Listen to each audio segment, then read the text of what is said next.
The desert is never conquered, only endured, even with water rationed, linen layered, stars overhead, and oasis to mark your progress. The sands still hold their cruelties. They arrive without warning, or they arrive exactly when the elders said they would, yet still find you unprepared. To cross here was to accept not just thirst and fatigue, but to test the desert scattered along the way like hidden snares. The first and most feared was the storm of sand. It did not always begin with thunder or cloud. Sometimes it was only a faint haze on the horizon, a bruise against the pale sky. Then the haze thickened, darkened, rose higher until it was a wall that marched toward you with a steady purpose. The Gamsim winds, they called it, a breath so hot and dry it felt like fire, carrying with it grains of dust so fine they could blind the eye and choke the throat. When that wall appeared, there was no thought of outrunning it. The desert is faster than feet. Instead, the caravan crouched low, cloaked their faces with damp cloths, and anchored their water skins under bodies so the mouth would not be found. Camels folded their legs and pressed their heads to the ground, instinctively forming small barricades against the storm. Men and beasts alike became shapes in the sand, waiting, while the world was erased into roaring brown. It could last an hour, it could last a day. It could last an hour, it could last a day. Stories tell of caravans buried, their camels found years later when the dunes shifted again. Skeletons still tethered together by rope turned brittle in the sun. But most who survived knew the trick: to wait, to be patient, to keep the cloth tight over nose and mouth, breathing slowly through the storm. And stillness was safety. And yet, even when the air cleared, another cruelty often followed: the mirage, shimmering pools that danced on the horizon, promising relief, beckoning with the shine of water that was not there. A thirsty man could see them so clearly, he swore he heard the lap of waves, smelled the cool mud. Some broke from the caravan, chasing the shimmer until their footsteps vanished into the dunes. Few returned. The guides taught their apprentices to recognize the lie. Water is not found where the horizon trembles. It is found where the palms rise, palms not light, where the true signal. And if your eyes burnt and your throat begged, you learn to look not forward but sideways, to see if the mirage shifted as you moved. Real water does not dance, only heat does. Calmness again was the answer, for if panic led you towards the shimmer, you would never walk back. And then there were the smaller cruelties, the ones that lurk close at hand, scorpions hiding under the shade of stones, their bodies cooling patient until a careless hand lifted their cover. Snakes coiled beneath the drifted sand, invisible until a footstep roused them. The answer was not to fear but to watch, to shake out sandals before walking, to tap the ground ahead with a staff, to set watches at night not only for raiders, but for the soft, silent movements of creatures that share the desert. These hazards demanded vigilance, but they also demanded order. The caravan learned to keep its watch in shifts, small groups awake while others slept. Fires were left low, not bright, for bright light could draw unwanted eyes, both human and animals. A circle of mats and camels formed the perimeter, and within it, the men slept with linen pulled over faces, trusting that their companions' eyes were open. Quiet courage, they called it, the kind that does not show itself in battle cries, but in staying awake through the deep hours of night when nothing stirs but the wind. And perhaps the cruelest challenge was not storm or snake, but decision. For there came times when the water level dropped too low, when the next well lay too far, when the arithmetic made at the beginning no longer balanced.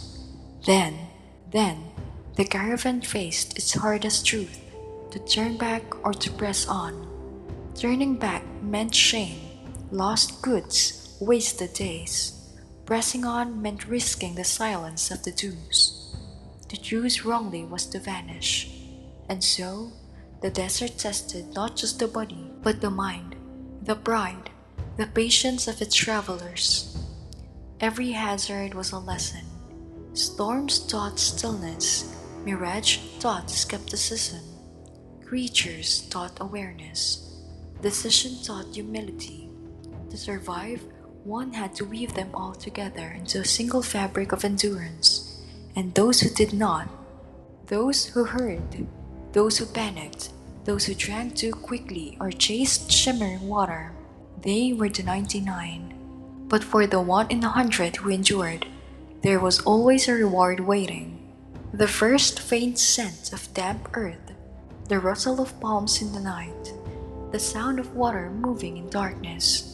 And so our journey ends where theirs did, at the edge of survival, in the moment when the desert gives back what it has withheld. At first, it is only a scent, faint, almost imagined, not the sharp salt of sweat or the dry dust of stone, but something cooler, greener, damp. The men lift their heads, nostrils flaring. A few exchange looks without speaking. They know better than to say the word too early, but they lengthen their stride all the same. Then the ears catch it, a hush beneath the silence, the soft rush of water pulled up from a well, the creak of rope over wood, the murmur of animals shifting in their pens. It might be only a trick of the wind, but it swells with every step until the silence of the desert feels fragile, ready to crack. And then the eyes confirm it, against the horizon, darker than the dunes. A cluster of shapes rises, palms swaying slowly, their fronds cutting shadows against the last gold of the day. No shimmer this time, no dancing heat, only the steady, unmoving promise of life, the oasis. Relief comes in waves, not all at once. First, the shoulders loosen, then the breath deepens, then the chatter begins, quiet but unstoppable. Men pointing, laughing under their breath, calling the names of their gods. The camels quicken without command, their long legs remembering the path even before the men. They know the scent of water, they know the sound of rope. When you finally step into the shade of the palms, the coolness is almost overwhelming. The ground darkens where roots draw moisture from deep below. The air feels heavier, thicker, fragrant with dates and damp reeds. Water glimmers in stone-lined wells, rising in buckets pulled by calloused hands. The sound of it, splash, drip, pour, is music. But even here, the oasis is not chaos. It is order, as it has been since first crossings. Camels kneel first, drinking until their long throats swell. Men wait, patient, eyes half closed in exhaustion. When their turn comes, they drink slowly, not gulping but sipping, letting the coolness spread through the body one swallow at a time. The water tastes earthy, metallic, almost bitter, but it is life, and with water comes repair. Sandals are unstrapped, feet plunged into damp soil, skins are checked for cracks and patched.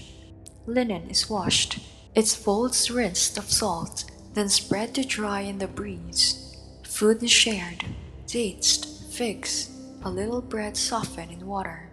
Salt is pinched between fingers and touched to the tongue to replace what the body has lost. Small trades are made, a strap for a skin, a handful of fruit for a twist of resin. The caravan machine hums back to life. Night falls differently here, not with dread, not with the cold emptiness of the open dunes, but with a soft murmur of water and leaves. Fires are lit not to ward off fear, but to cook, to gather around, to mark the end of a trial endured. Some men sleep instantly, sprawled on mats under palms. Others lie awake, staring at the stars with new eyes, no longer as a map of survival, but as distant companions that had led them there. And this is the moment when the truth of the journey settles in, that all the patience, all the linen and salt, all the careful counting of gourds, all the calm pacing under the stars, was for this, the chance to sit in shade, to sip cold water, to live another day. 99 out of 100 had never made it this far.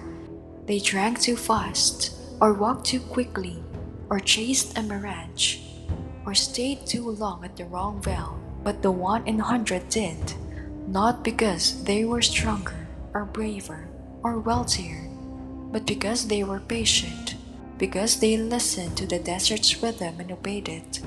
And that patience is what echoes long after the crossing is complete. The desert does not reward haste, it does not forgive panic, but for those who moved slowly, who carried the night with them into the day, who read the stars and the sand with steady eyes, it opened its hand and allowed them through. So the palms stand not only as relief, but as a monument to the cloth wound carefully at dusk, to the sip taken slowly at dawn, to the stillness held during storms, the calm eyes that ignored the shimmer of false water, the quiet watches kept in the dark. Every drop in the oasis is earned, every shadow deserved, and when the caravan leaves again, for leave it must always, it does so not with arrogance but with gratitude, for the desert will test them again and again and again. Only 1 in 100 will survive, but tonight, under the palms, you are that one. The desert crossing was never easy, never safe, never guaranteed.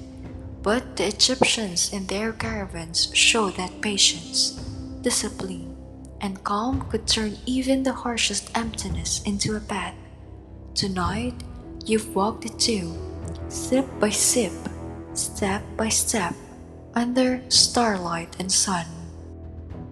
If you want to travel further, to learn more of these old rhythms, stay with us, subscribe, and the next time night falls, we'll walk together again, slowly, safely, across the sands of history.